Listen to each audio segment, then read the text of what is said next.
mga katuktok. Good morning. Good afternoon pala, no? Good afternoon mga katuktok.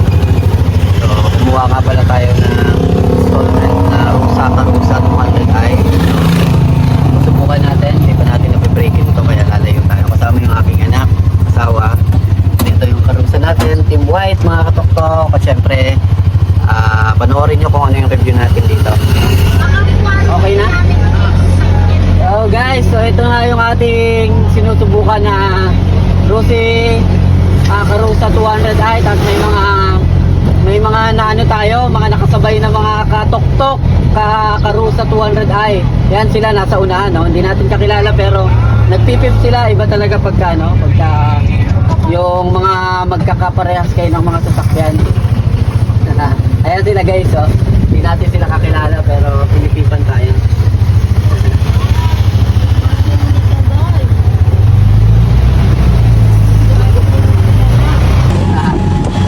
Guys, ito yung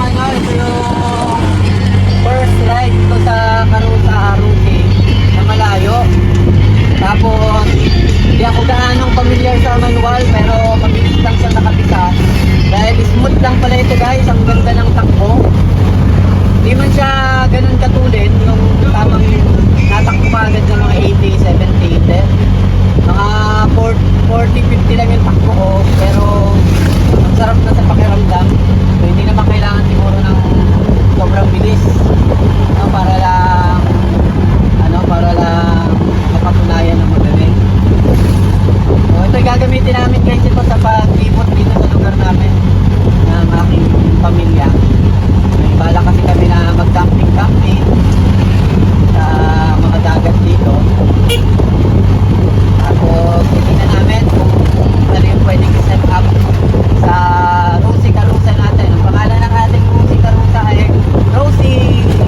At na-inspire din tayo dun sa nagpa-vlog ng Karusa kay DJ Fox, no? Karusa 200 sa kanya. So shoutout po sa inyo. Nanonood po ako ng vlog nyo kaya na-inspire din tayo. At syempre sa kaibigan natin si Jericho Adventula. Meron din po siyang ganito. Biniyahin niya from Manila to Bicol.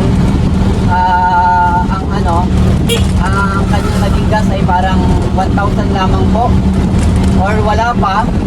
350 kilometers mahigit ang tinakbo niya. So medyo tipid na rin po. Pero hindi ko lang alam kung para sa inyo ay tipid yun. Pero para sa akin, tipid yun. Kasi magkano ang pamasahe ng Bicol to Manila, 1,000. Eh, marami kayo. Eh, sila apat guys. Apat po sila na may dala ng tuktok. May apat sila. Apat sila nasakay ng tuktok ng Karusa 200i. Pero never daw sila nagkaproblema sa daan. At ang ganda daw ng tinakbo ng kanilang Rusi Karusa 200i. At dumaan nga daw sila guys sa tinatawag kami Tupang Manok, Kemi. Napakaganda, napakalakas. Thank you so much sa idea na binigay mo sa amin. At least ngayon nagagamit namin ito sa pag-alis sa aming mga pinupuntahan.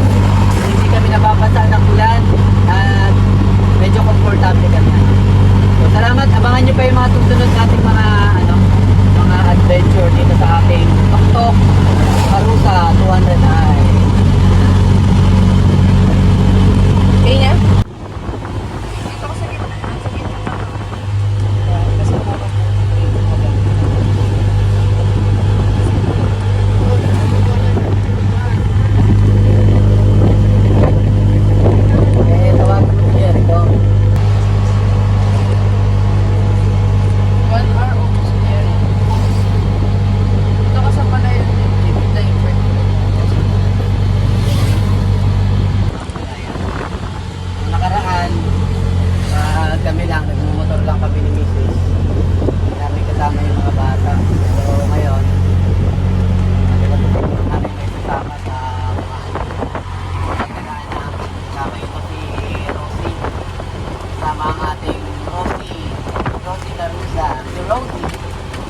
Pangalan niya po ay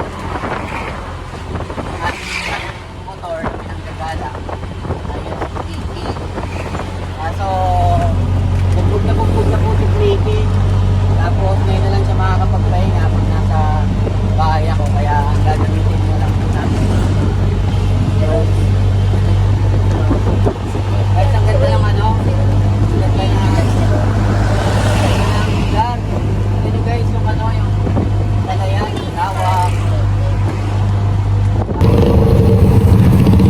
Yeah, good afternoon nga mga guys. So dito na kami sa sentro ng aming bayan, sa Daet, Camarines Norte.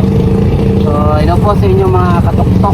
Yan, naka-parking lang tayo mga katuktok kasi may binibili yung aking asawa na gamit ng mga bata para sa school.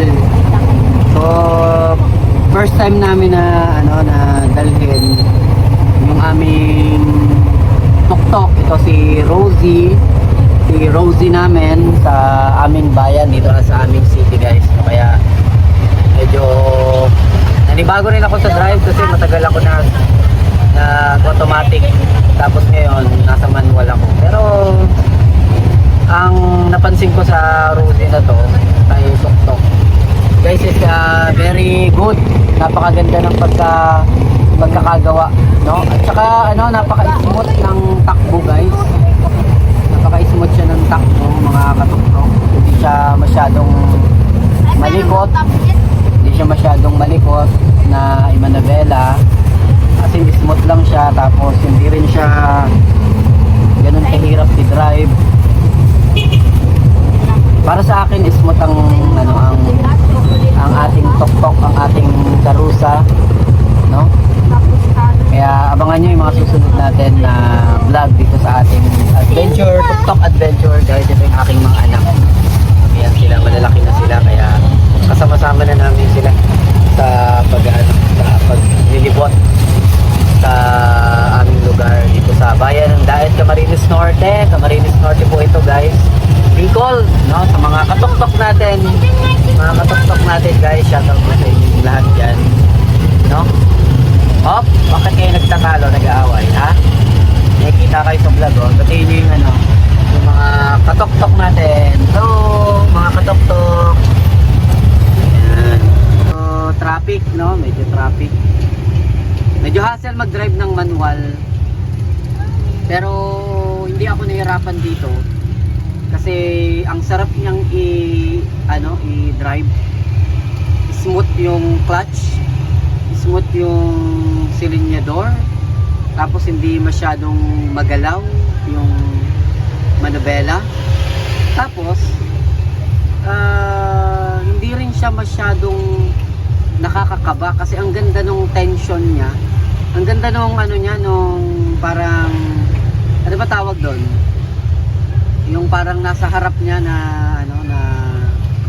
na shock, hindi ko alam kasi dual absorber siya dual shock siya kaya hindi namin ramdam yung alog, hindi namin ramdam yung galaw, yung parang tagtag, at para ka lang talaga nasa sasakyan guys, no? Ito yung nagustuhan ko dito, para lang ako nasa sasakyan. Actually nakatry tayo ng ibang brand, like Badja, hindi naman sa sinisiraan natin, no? Hindi ganun guys, medyo parang nakakaselan lang ako na i-drive. At medyo magalaw at masyadong mainit. Ito, hindi siya masyadong mainit. Gawa ng, dahil siguro sa coolant, no? May coolant siya. Tapos, naka-radiator type. Tapos, FI na. Kaya, medyo yung init ay hindi masyadong ramdam, no? At nasa likod pa yung makina. No, salamat sa mga natin, sa mga katok-tok natin na nakakasama rin sa ganitong mga galaan. Araw-araw nyo kasama si Tuktok, no? Shoutout sa inyo. At salamat din pala sa nag-recommend sa akin ng Tuktok na Karusa. Napakaganda pala, no? Hindi ako nagkamali.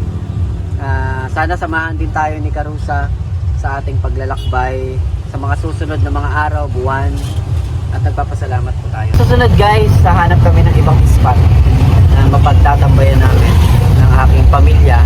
Kasama itong Rosie Karusa, ang aming Rosie Tuktok, no?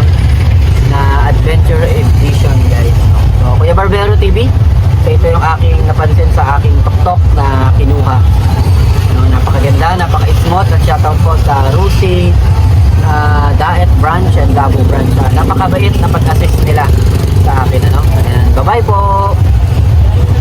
Dalawang chicken. Tapos nakapag-drive thru pa nga yung aking asawa. With drinks, ma'am? Hindi na po. Wala Okay, so, po. Sala po. Tapos po, sa nakakapag-drive through pa. Busy gamit ang ating tok-tok karosa. Burger. Shoutout po sa inyong lahat. Okay na po. Mga tugang. So yun guys, so andito kami sa Bagasbas. Yan o, Bagasbas. Kasama yung aming Rosie. Si Rosie Carusa. So ito nga guys, yung sinasabi namin na nakakagala kaming pamilya kasama yung aming driver.